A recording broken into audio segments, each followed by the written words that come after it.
Muy buenas y bienvenidos a Viajeros del Tiempo y el Multiverso. Hubo un tiempo en que no existía el tiempo, ni relojes, ni pulsos, ni siquiera un antes.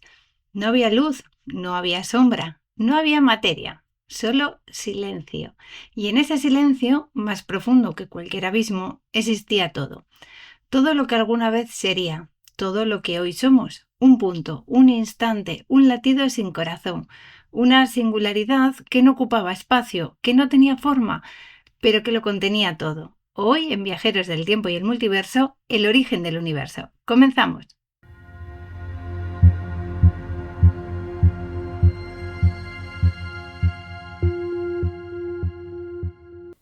El universo no nació con estruendo, nació con una expansión, una danza de energía pura que se desplegó como un suspiro, como si el cosmos exhalara por primera vez, y entonces el tiempo comenzó a correr, el espacio empezó a estirarse, la materia se condensó y la luz por fin se encendió.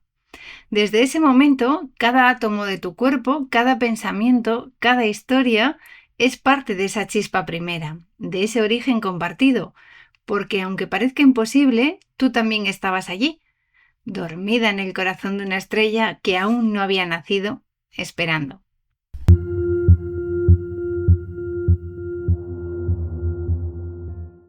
El origen del universo, tal como lo entiende la ciencia, comenzó hace aproximadamente 13.800 millones de años, con un evento conocido como el Big Bang. Pero a pesar de su nombre, no fue una explosión en un punto del espacio, fue la expansión del espacio mismo. No estalló en un lugar, todo el universo estaba concentrado en una singularidad extremadamente densa y caliente. En los primeros segundos ocurrió una secuencia de transformaciones que daría lugar a toda la materia, energía y estructura del universo. Sería el tiempo cero, los 0 segundos. Todo estaba concentrado en un punto infinitamente pequeño y denso. Las leyes de la física, tal como las conocemos, dejan de tener sentido aquí. No hay espacio, no hay tiempo, solo energía y es el misterio absoluto. El segundo tiempo sería el 10 elevado a menos 43 segundos, que es la era de Planck. Es el primer instante tras el Big Bang que podemos describir con la física cuántica.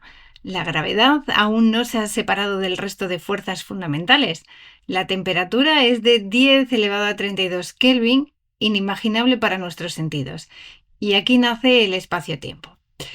El tercer tiempo sería el 10 menos elevado a 35 segundos, que es la inflación cósmica.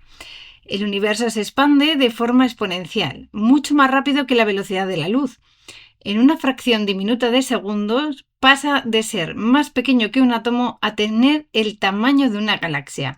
Esta expansión explica por qué el universo actual es tan homogéneo en todas las direcciones. El cuarto tiempo sería el 10 menos elevado a 6 segundos más o menos, que es la formación de partículas. La energía comienza a convertirse en materia. Se forman las partículas fundamentales, los quarks, los electrones y los neutrinos. Los quarks se agrupan en protones y neutrones. Son los bloques básicos de los átomos. Y empieza la sopa primordial, un caldo cósmico.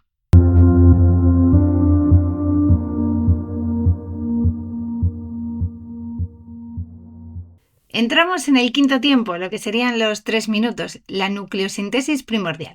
Los protones y neutrones comienzan a formar núcleos de elementos ligeros, hidrógeno, helio y un poco de litio. Pero todavía no hay átomos, solo núcleos y electrones sueltos. El universo sigue expandiéndose y enfriándose.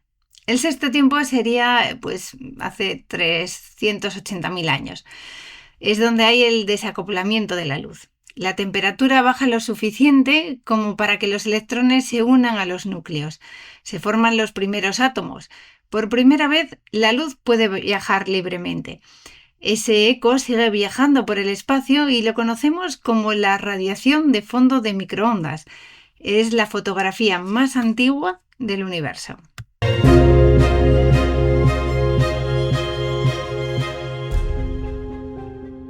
Y ahora tú me dirás, viajeros, muy bien, ¿y cómo lo sabemos? Pues gracias a misiones como COBE WMAP o Planck, los científicos han cartografiado esa radiación fósil, confirmando que el universo surgió de un estado extremadamente caliente y denso. Además, la expansión del universo fue medida por Edwin Hubble en 1929 al observar que las galaxias se alejan unas de otras, como pasaría si estuvieran en un globo que se infla. En resumen, no hubo un centro de la explosión, el espacio mismo se expandió. En los primeros minutos se forjaron los elementos más simples. La luz apareció cientos de miles de años después y todo lo que vemos, galaxias, estrellas, planetas, tú y yo, proviene de esa misma historia. Es una de las preguntas más provocadoras que podemos hacernos. ¿Qué había antes del Big Bang? Pero para responderla, primero hay que entender algo fundamental. El tiempo y el espacio, tal como lo conocemos, nacieron con el Big Bang. Decir antes del Big Bang es como preguntar ¿qué hay al norte del Polo Norte? La pregunta, desde nuestra lógica habitual, no tiene sentido, porque el tiempo no existía todavía. Pero entonces, ¿de dónde salió todo? La ciencia no se queda callada. Aunque no hay una respuesta definitiva, existen varias hipótesis. Por ejemplo, tenemos el vacío cuántico, que según la mecánica cuántica, incluso en el vacío absoluto existen fluctuaciones cuánticas, pequeñas sacudidas de energía que surgen espontáneamente y desaparecen. Algunos físicos, como Krauss, plantean que el universo podría haber surgido de una de estas fluctuaciones como un préstamo momentáneo de energía al que el propio universo paga la deuda, simplemente existiendo. El modelo cíclico es, ¿y si el Big Bang no fue el principio, sino solo un principio? Hay teorías que sugieren que el universo se expande, se enfría y luego se colapsa en un Big Crunch para volver a empezar con un ciclo eterno de creación y destrucción. Cada universo nace del final de otro, como un fénix cósmico.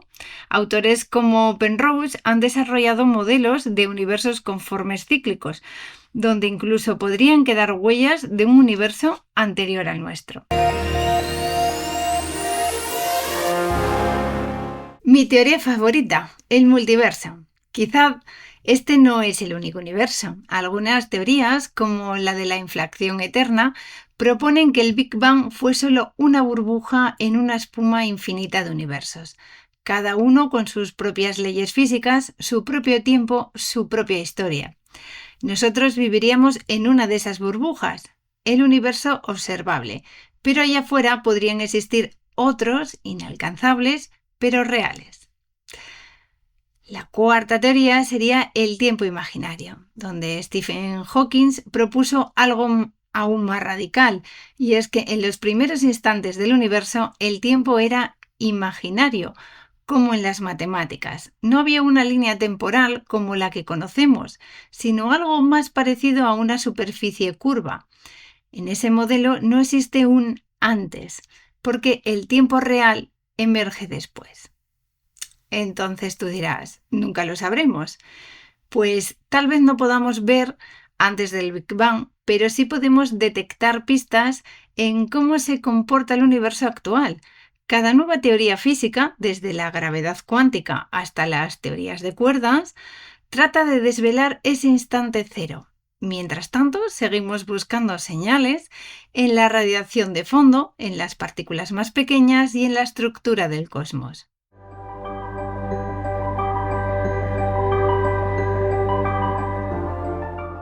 Desde Pitágoras hasta Einstein, muchos han intuido lo mismo. El universo parece estar escrito en el lenguaje de las matemáticas. Las estrellas, los átomos, los sistemas solares, el ADN e incluso los latidos del corazón. Todo obedece a reglas, a ritmo, a proporciones, a números.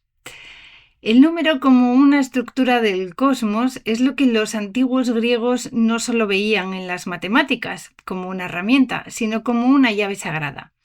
Para Pitágoras, los números eran más reales que la materia y el universo era música.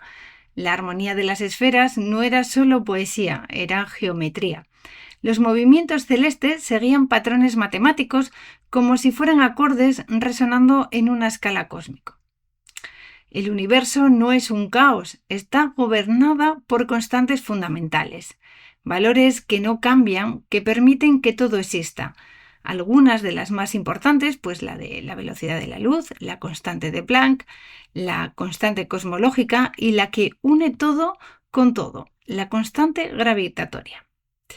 Para que veáis la historia un poquito de la constante gravitatoria universal, aparece en la famosa ley de Newton.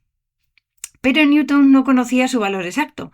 Fue en 1798 cuando el científico británico Henry Cavendish logró medirla por primera vez con un experimento increíble para la época. Usó una balanza de torsión con esferas de plomo para medir la atracción entre masas. No solo descubrió el valor de G, pesó la Tierra sin moverse de su laboratorio. Esa constante diminuta, pero poderosa, rige el movimiento de los planetas, las mareas, las galaxias y hasta el cuerpo que cae al suelo.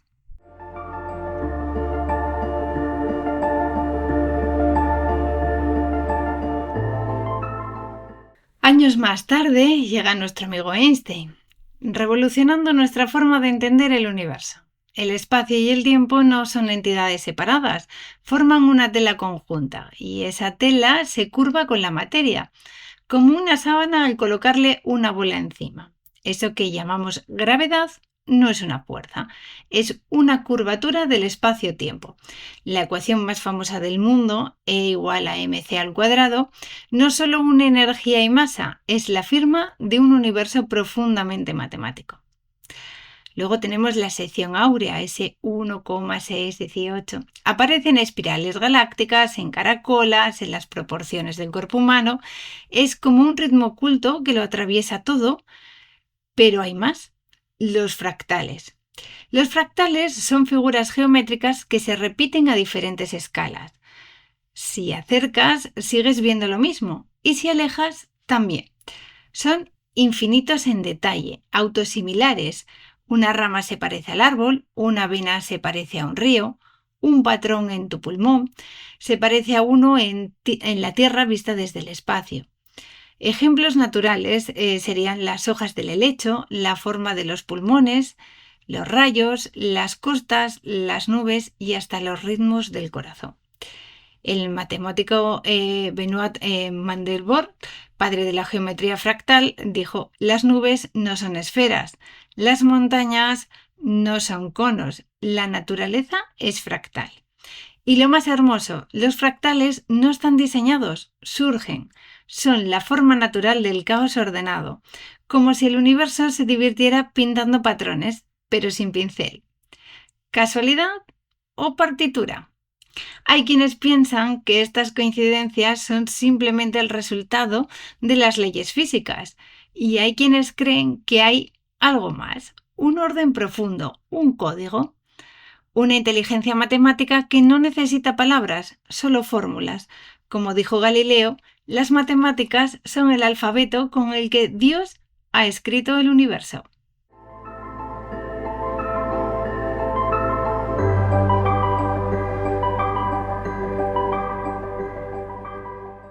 Después de recorrer la historia del cosmos y sus leyes matemáticas, queda una pregunta inevitable. ¿Esto es todo puro azar o hay un propósito escondido en la inmensidad? Hay una teoría que incomoda y fascina a partes iguales, el principio antrópico. Afirma que el universo tiene justo las condiciones necesarias para que exista vida inteligente. Si la gravedad fuera un poco más fuerte, las estrellas colapsarían. Si fuera más débil, nunca habrían nacido. Si la constante cosmológica fuera distinta, ni siquiera existiríamos. ¿Es casualidad o causalidad? Estamos aquí simplemente porque solo en un universo como este puede existir alguien que se lo pregunte. Cada una de las constantes fundamentales que vimos antes tiene un valor perfectamente ajustado. Es como si alguien hubiera calibrado un piano cósmico con una precisión milimétrica para que pudiera sonar una melodía, la de la vida.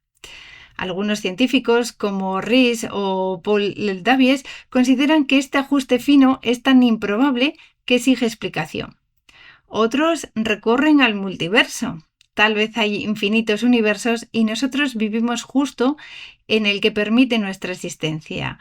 una suerte estadística, una carta que salió bien en una baraja infinita.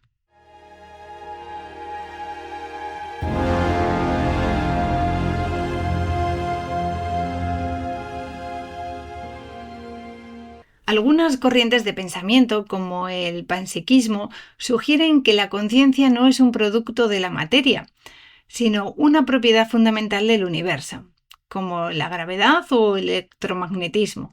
En esta visión, la conciencia estaría presente en todo lo que existe, en distintos niveles de complejidad, y si el universo no solo obedece leyes, sino que siente. Cada átomo de tu cuerpo fue forjado en el corazón de una estrella. Cada pensamiento tuyo es una danza de electrones. Cada emoción una chispa de química, energía y tiempo. Tú, como yo, como todos, no estás fuera del universo. Eres el universo tomando conciencia de sí mismo. Eres polvo de estrellas que aprendió a mirar hacia el cielo y hacerse preguntas. No hay separación.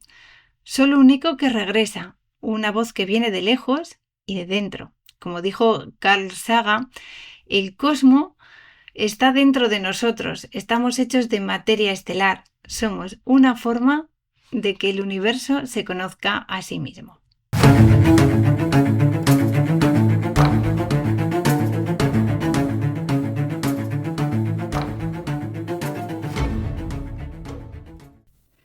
Hubo un tiempo en que no había tiempo, un lugar que no era lugar, un silencio que lo contenía todo, y de ese todo naciste tú. Eres parte de una historia que empezó con luz y con vacío, con fórmulas invisibles y explosiones de creación, con partículas que soñaban con convertirse en galaxias y con galaxias que, mucho más tarde, harían posible el milagro del pensamiento. Quizá no sepamos aún por qué existe el universo, ni qué había antes, ni si hay alguien o algo que diseñó la partitura. Pero hay algo que sí sabemos, estamos aquí, y eso ya es asombroso. Cada vez que respiras, cada vez que amas, cada vez que miras al cielo y te haces preguntas, estás honrando ese origen. Porque aunque vivas en una ciudad rodeado de ruido y rutina, aunque a veces te sientas pequeño, perdido o desconectado, la verdad es otra. Tú eres parte del universo y el universo está de alguna manera en ti. Tal vez seamos solo una chispa fugaz en medio del infinito, pero mientras estemos aquí, que arda. ¿Y tú, mi querido viajero que has escuchado hasta el final, alguna vez te has sentido que todo esto, tu vida, tus preguntas, tu existencia, no puede ser solo una casualidad? ¿Te has sentido parte de algo más grande? Porque tal vez el universo no grita, solo susurra, y tú lo estás empezando a escuchar. Infinitas gracias por acompañarme de nuevo. Déjame en comentarios qué te ha parecido. Te leo mientras preparo nuestra nave para realizar nuestro próximo viaje en el tiempo.